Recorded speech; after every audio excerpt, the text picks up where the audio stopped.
Hello world! Keycloak has provided an admin GUI where a user can manage his profile or an admin user to manage the realm, which includes the roles, permissions, and users. But there are times when we want to integrate these functionalities into our application so that the interaction is seamless. To do that, Keycloak has provided an API for us to manage a realm from an external application. The API is available from MBN repository, which is this dependency Keycloak admin res API, and take note of the URL. And this is the documentation for the REST API.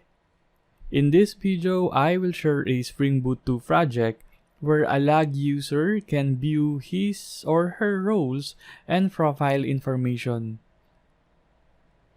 The project is available at GitHub in this URL.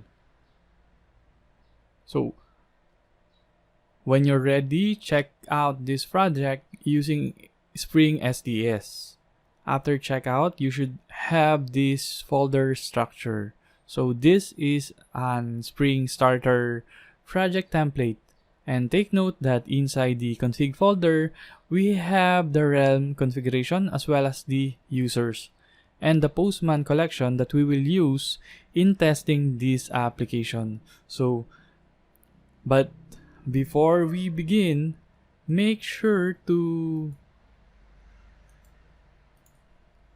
follow this blog that will help you download and install a Keycloak SSO server. So after installation, we can now run our Keycloak server. Locally, I have it under C Java JBoss Keycloak 9 folder. And I have added it in my server tab inside Spring STS. So again, in my previous blog entry, I have documented how to add Keycloak server under the servers tab. So let's start this Keycloak server so we can begin testing our application.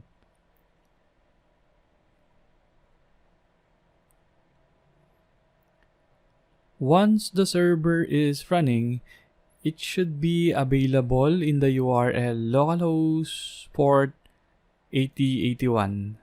Why port 8081? Because I have added an offset. I have set the port offset to 1 so that it will not conflict in my Tomcat server.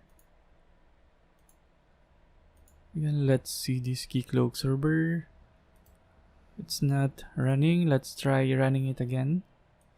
This is the log.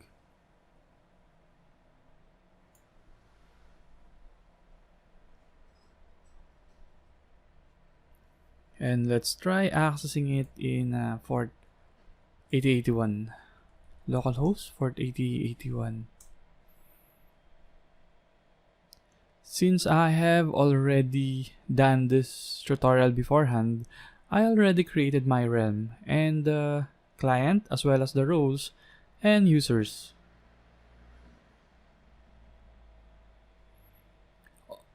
On your first installation, Keycloak will ask you to create your admin user. But in this case, I already have my user.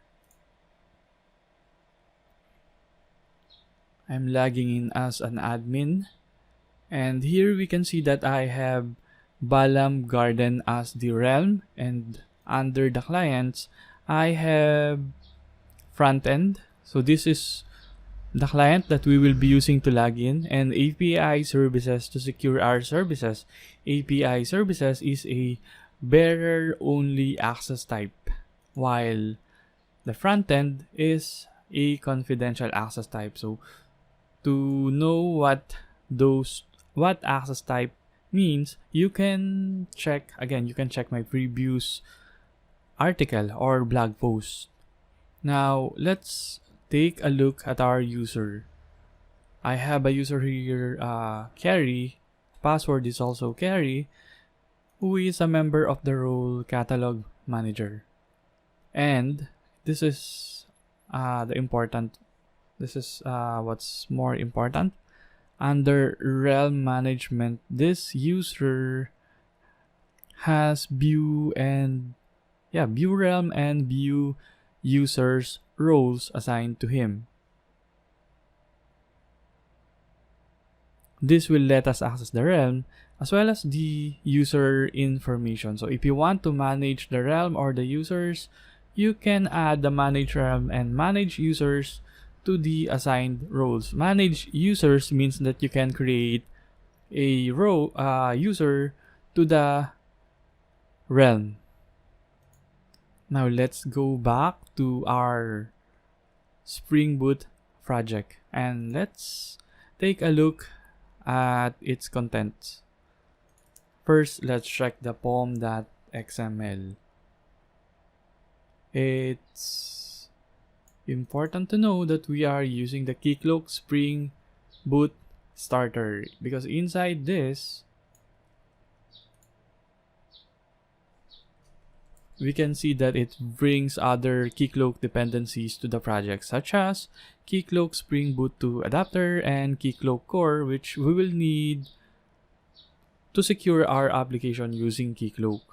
And don't forget to add a Spring Boot starter security as well.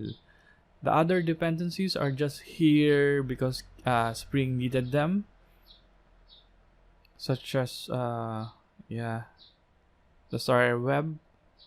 These are just utility dependencies that I use for this project, and most importantly, the Keycloak admin client. This is the dependency that we will use to connect to our Keycloak server instance. The latest version of Keycloak admin client as of this writing is version 9.0.0, which again can be searched in MBN repository. So this version, which match the Keycloak server version. So right now, Keycloak is on version 9.0.0.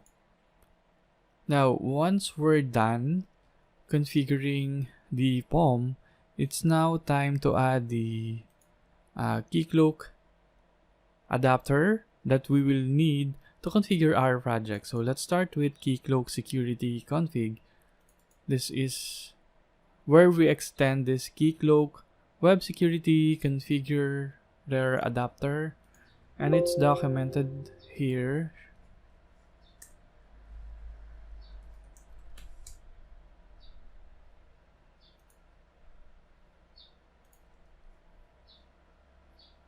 So in Keycloak's documentation,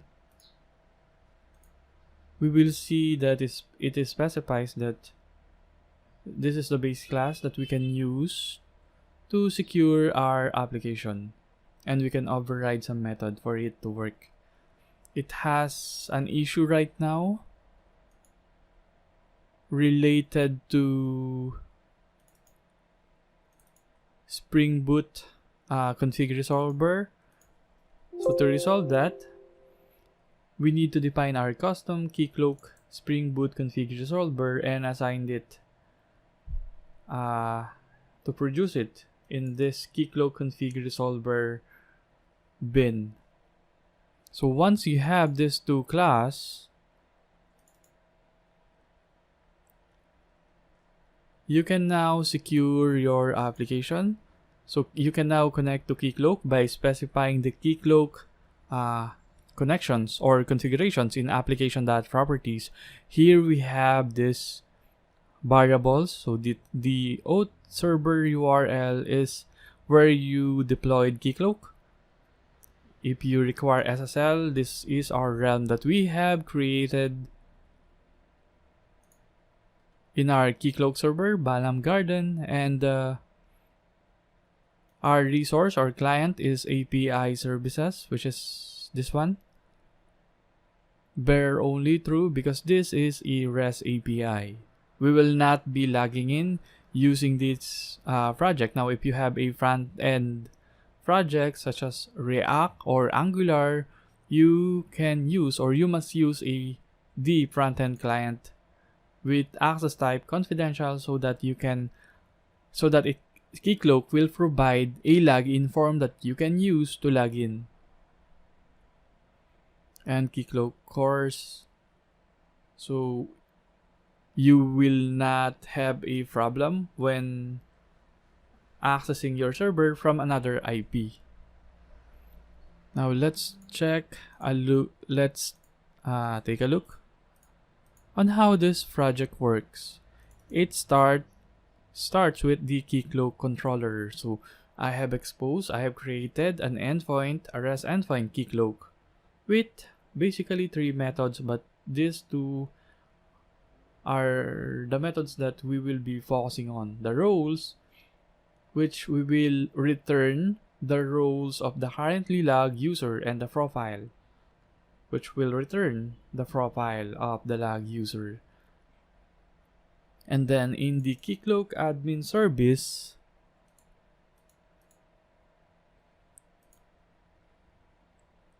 basically it's just a Spring service.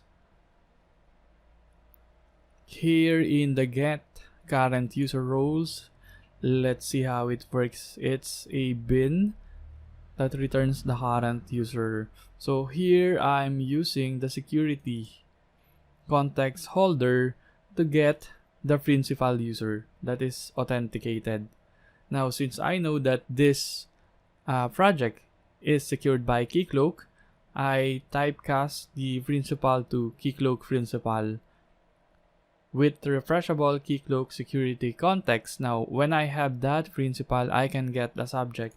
Note that I get the subject, not the get ID, because they are different.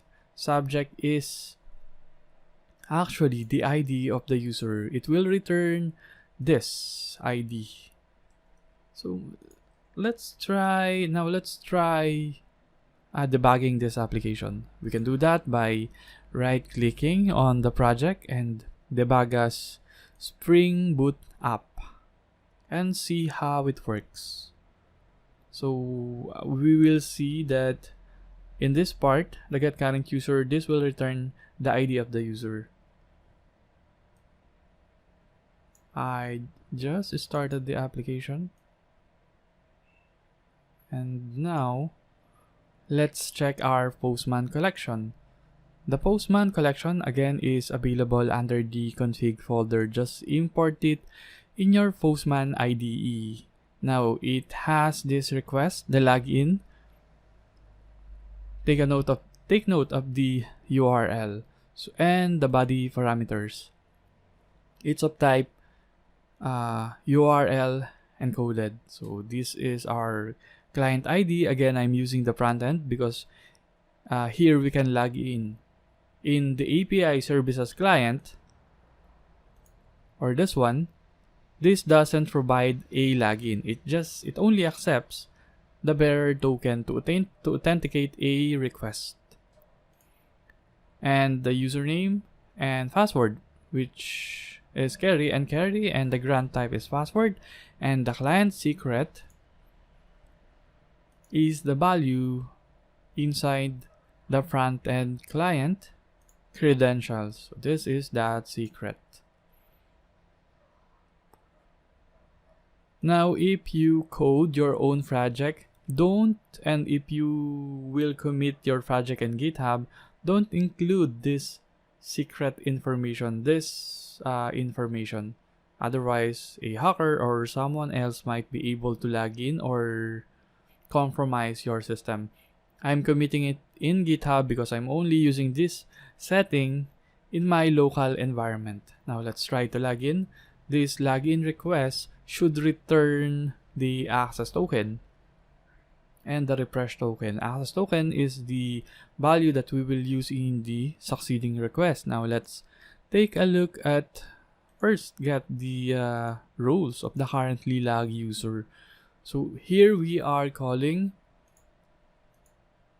our REST API in our Keycloak utils project, which is this get mapping method. So it will return the role of the currently lag user.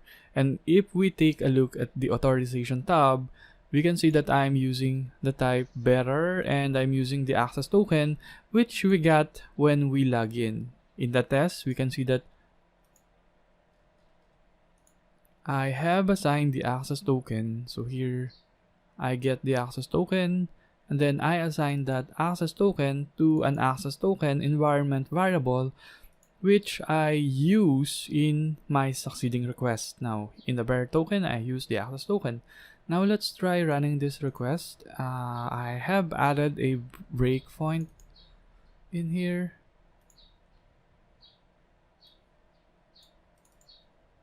So we should stop here when we send the request. This is the Keycloak principal.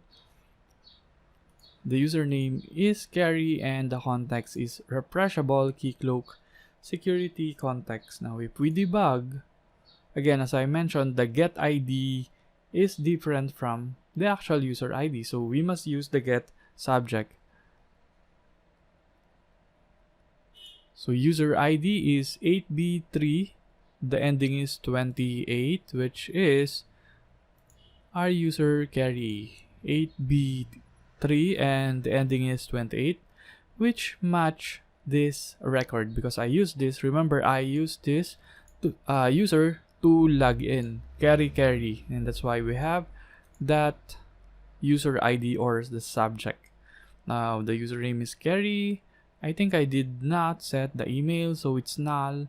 And here we are requesting for the roles of our user. These are the default roles, role offline, and the role catalog manager. This is the role that we have set for our user, role catalog manager, which is correct. Now continuing on, I'm setting these values in my current user, and this is a producer. It's a bin of type scope request because later on I might use this current user in my other services. So I just need to inject or auto-wire the current user, and it will return the current user. Remember, in our API, we are just requesting for the roles of the currently logged user. Now let's press F8 so that it will continue. Here we have a list of users that are currently assigned to our user. I mean, these are the list of roles that are currently assigned to our user. Next, let's check the user profile, the get user profile request, which is basically this one. And hit send. Again, this request is using a bearer type authorization, and we're using the access token that we got when we log in. Hit send, and now we're debugging again. Let's get the principal from the security context holder, which is provided by Spring. Now we have an instance of the principal user, which is a Keycloak principal, and here we are loading the config because we need this config to initialize the realm resource, the user's resource, and the user resource. So what is Keycloak admin config? Basically, it contains the server URL, the realm, the client ID, and the client secret, which are all accessible in our application properties. Now again, let me repeat, some of these values you might want to put in a secured place. And here we are loading the config. The Keycloak secret is not available. If you will check, all of these variables are available in application properties, but not the client secret. The client secret, I have added it in my debug configuration. so that I can change it, or maybe if you are using Jenkins or Travis, you can store it there for security purposes.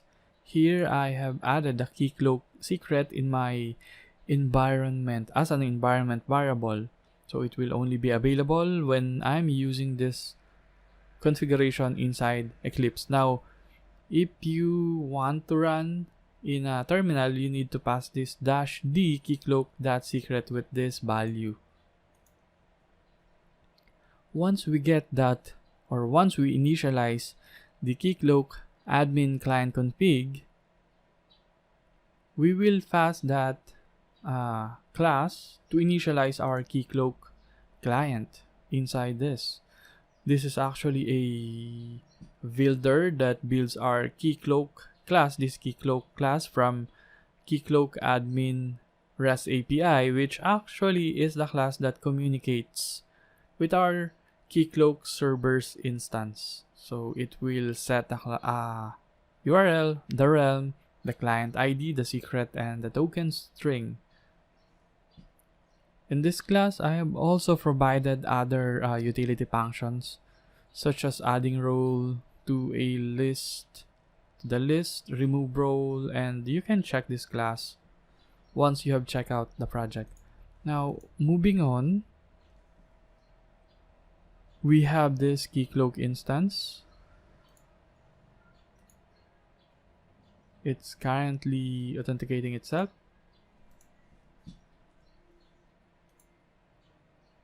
And now we are getting the realm resource. Inside the realm resource, so to know this, how to use these resources, just reference this API. And for example, we want to manage the realm. These are the URLs that we can use. So we have a get realm, and if you type realm resource.get, yep, you can get these values.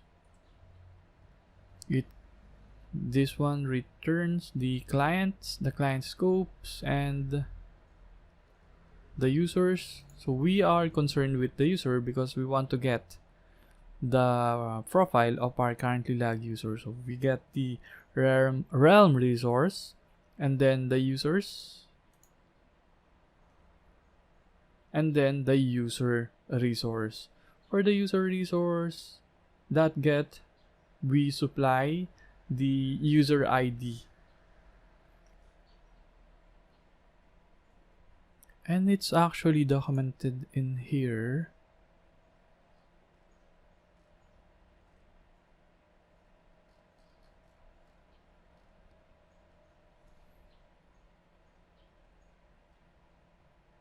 The users, this returns the list of users, and where is the user profile? I think this is that request, the realm users and the user ID. It returns the representation, the user representation, which is this class user representation. See, the response object match our response object here. Now let's continue. Okay.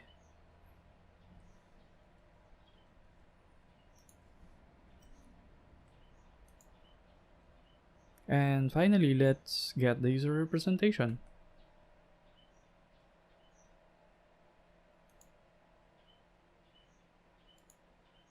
The communication between them is tad slow. I see. I think my request has already timed out because of all the breaks that we have added.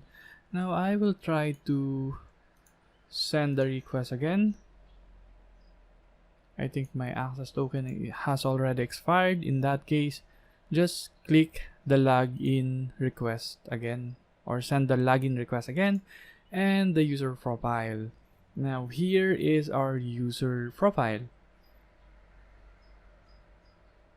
It will be printed, so let's just finish the method execution, and we will see that the user representation is returned by our API call. In our API call, the username is Kerry and the ID is 8p28, which is correct. It match our user inside Keycloak. And there you have it. If you have questions, don't hesitate to post in the comment section below, and do like my video and subscribe to my channel to get notified when I upload a new set of videos related to programming. Now, if you need help, especially in the other APIs that we did not discuss, first you can reference this API from Keycloak, which I will make available in the description box of this video. Otherwise, again, please feel free to comment in the comment section of this video, and I will try my best to answer your question. So that's all for today, and I hope to see you on my next video.